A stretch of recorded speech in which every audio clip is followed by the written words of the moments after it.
What's going on, everyone? My name is Juan. I'm the OC agent here at Nationwide Real Estate Executives, and in today's video, we're going to talk about how the OC housing market is performing now the rates have officially gone above 5%. But before we talk about what's going on in the real estate market today and how those rates are affecting the real estate market, I want to take you back to the beginning of the pandemic when things started to go haywire, and during that time, the government took some action to stimulate and stabilize the economy, and the consequences of which we're now dealing with today. So let's go back and take a look at that, because I think it'll help us understand why things are moving in the direction they are today. So if you go back to 2020, when March of 2020, when we were told that we could no longer leave our houses unless it was for an essential duty to pick up groceries or whatever, there was a lot of fear, there's a lot of doubt, and there was a lot of uncertainty because there was a lot of mixed messaging going out in the media. And so whenever you have a lot of fear, doubt, and uncertainty in anything, then you have markets that are starting to go down, and the real estate market was no exception. In early March, April, we saw the lowest level of demand for housing that we had seen in a very long time. If you take a look at this blue line here, that blue line represents demand in early April, May 2020. And, you know, a lot of people didn't really know what we were dealing with. We didn't know how bad this virus was. We didn't know if everybody on the planet was going to die. And so we weren't showing any homes. And on top of that, the real estate board had not given us direction as to if we could even show homes. Eventually, they decided that yes, we could show homes, but we had to wear masks, we had to disinfect, we had to wear booties and all these things in order to just show homes.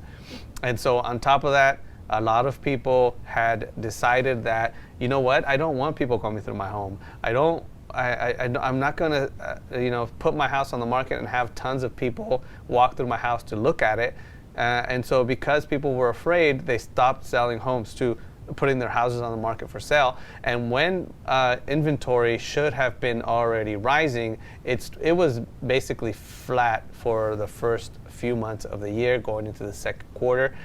And it started taking a little bit longer to sell these homes. So when we started, if we look at the blue line here, when we started 2020, we went directly into a hot seller's market. So a hot seller's market is any time it takes less than 60 days to sell a home. So when it takes less than 60 days to sell a home, then it's considered a hot seller's market. If it takes any longer than that, then you start going into a slight seller's market, a balanced market, a slight buyer's market, and then a deep buyer's market when you get into like above 160 days to sell a home. Well, during this time, we went to a balanced market. So if you bought a home during 2020, in the early months of the pandemic, you probably got a deal. You were able to negotiate some repairs. You were able to negotiate on the price. You didn't have to basically give your firstborn in order to get an offer accepted. So if you bought a home during that time, congratulations, you did awesome, and your house was probably worth $200,000 more than when you bought it. So congratulations. So because the markets were struggling, not just the real estate market, but the economy in general, the stock market, all of these things, the government started taking actions to stimulate the economy. And one of the first things they did was to bring the short-term rates down to zero. The Federal Reserve, one of the ways that they control the economy is by bringing down or increasing the rates, making it easier or harder for people to borrow money. And so the short-term rates don't actually affect the mortgage rates, but they do affect credit card rates, they do affect loans, car loans, business loans, that kind of thing. And so all of a sudden it became really affordable to borrow money, and people started moving the economy forward. And the next thing they did was to start printing money, economic easing, I believe they call it. And the reason they did this because we were implementing a lot of stimulus programs and they needed the cash for it. And they printed so much money during this time that 80% of all of the money in existence, 80% of all the money in existence was printed back in the last 2 years.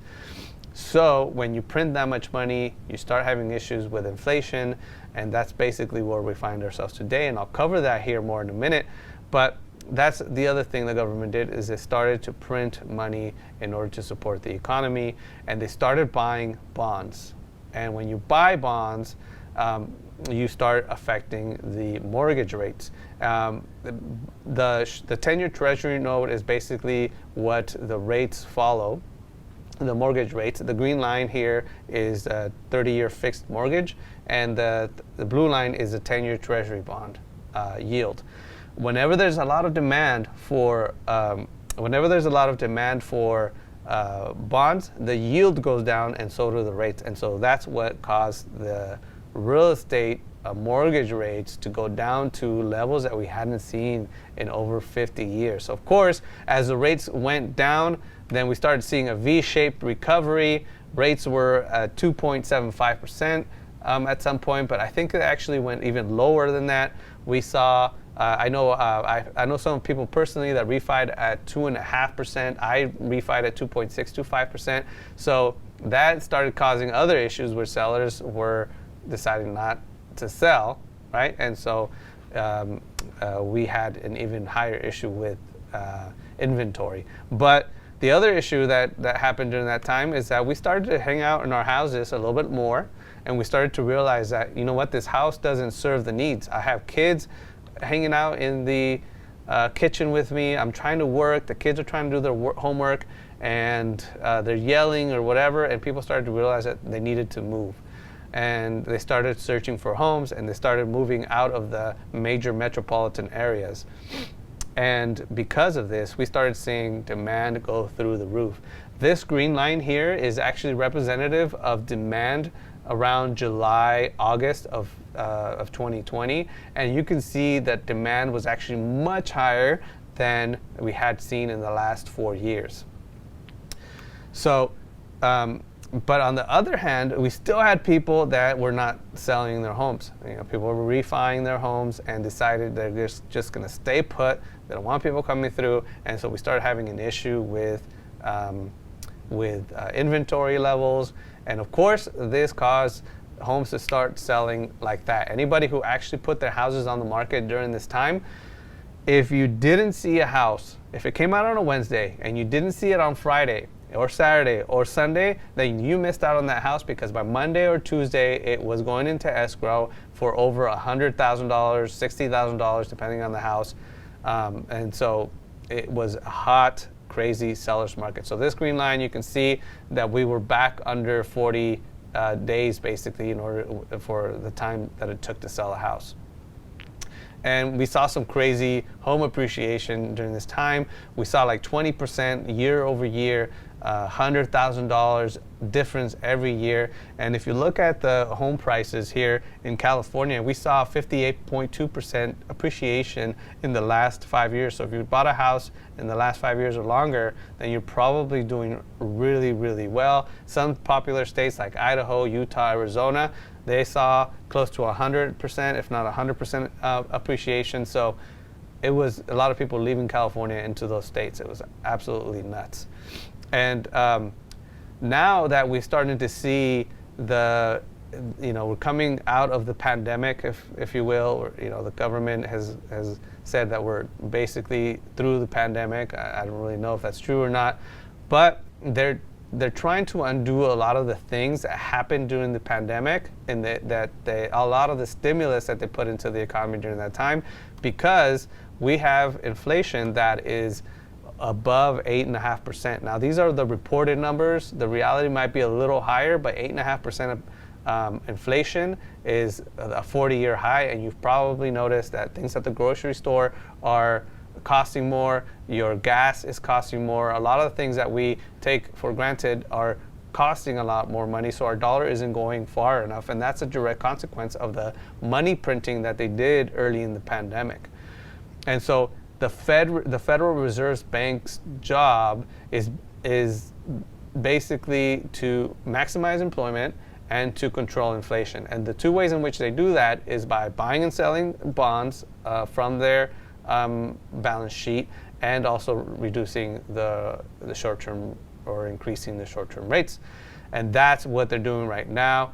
They have increased the short-term rates to much higher levels, and then they've sold off a lot of their bonds, which has caused the mortgage rates to be above 5%.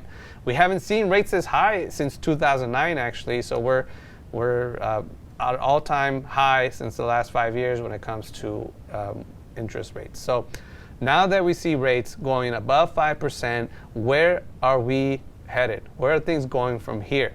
Well, most economists are projecting that rates are going to be 5.5% and 6%. For example, Len Kiefer, Deputy Chief Economist at Freddie Mac, mortgage rates are likely to continue to move higher through the balance of 2022. So we're probably going to see rates increase slightly through the end of the year. Not quite as high as we've seen early in 2022, but they're moving up higher. I mean, things are already high as it is right now, but things will probably inch a little bit higher as we go through the year, depending on what's going on in the economy. Now, what effect has that had on the real estate market? Well, we've seen that that demand for housing has dropped significantly in the last couple of months. Really in the last month, we've seen demand drop significantly, the largest spring drop since 2014, and the lowest level since tracking began in 2012. So it's absolutely having a huge effect on demand for housing here in Orange County.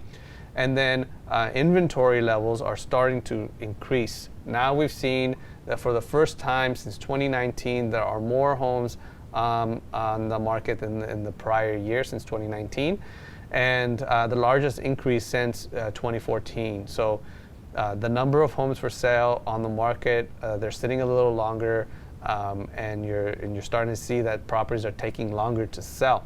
And because of that, we are no longer going to see appreciation 20% year over year.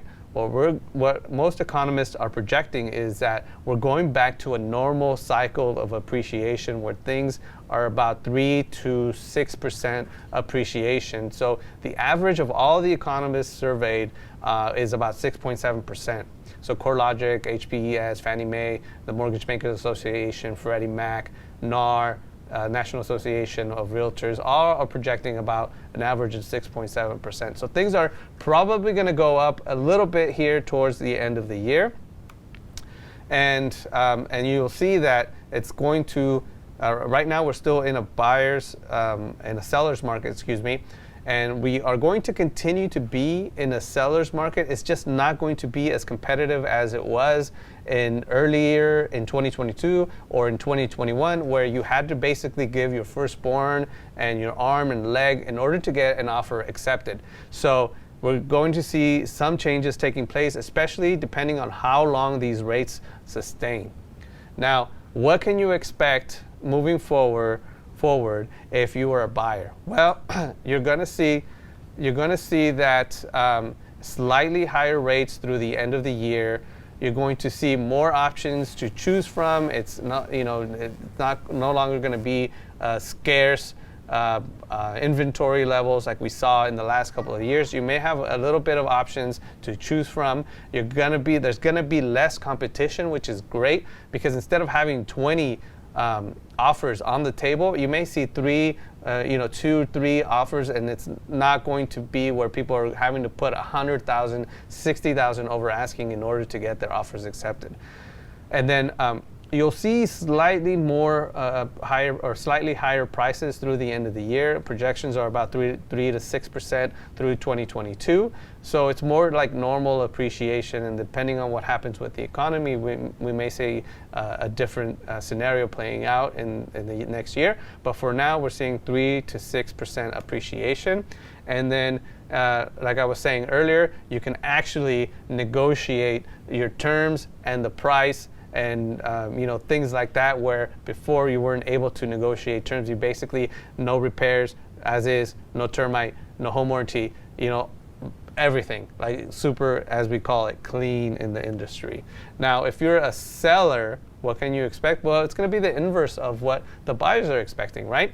Less offers, of course, because you don't have a ton of people looking for homes. A lot of people have been priced out, not only on the cost of the property, but also on the rates. And I've had clients that over a span of a week, their mortgage estimate went up by $500 a month. So it's a lot to take in. So sellers are going to see a lot less offers. less competitive terms. So you may have to do some repairs. You may have to actually do some work to your house before you list it on the market, and you may not be able to get away with not doing any repairs or doing termite, or maybe not paying for home warranty, or having the buyers pay for most of that. And then you're going to have to be more strategic on pricing. During the pandemic, or even last year, or even in the first quarter of 2022, I noticed that people were pricing their homes a lot higher than the comp suggested the property was worth, but people were still paying higher for the properties because there was nothing to choose from, and people really wanted to get in before the rates went crazy, and so you could name your price. Now, as we move forward and the rates are still high, you're going to have to be more strategic on your price. Don't overprice. I don't suggest that. It's always better to underprice the property and get more people interested on your property. Otherwise, your property is going to sit a lot longer, and it's going to become one of those stale homes on the market that people aren't looking to, or they think that there might be something wrong with the property. Now, the other thing is, if you're a seller, time is running out. Time is of the essence. Time is running out to get the highest possible price on your property. Now, as we go forward in the year, it's going to become less and less competitive. It's going to become more of a balanced market, and you're not going to absolutely be able to just name your price and get whatever terms you want. So if you're thinking about selling, I suggest doing that sooner rather than waiting, unless, of course, you absolutely need to wait. But if you're thinking of moving out of state, or you're thinking about maybe downsizing or what have you, right now is the time to do that. So anyway, I hope you've liked the content. I appreciate you taking the time to watch the video. I know this was a long one. Don't forget to share, like, and subscribe, and I will see you on the next video.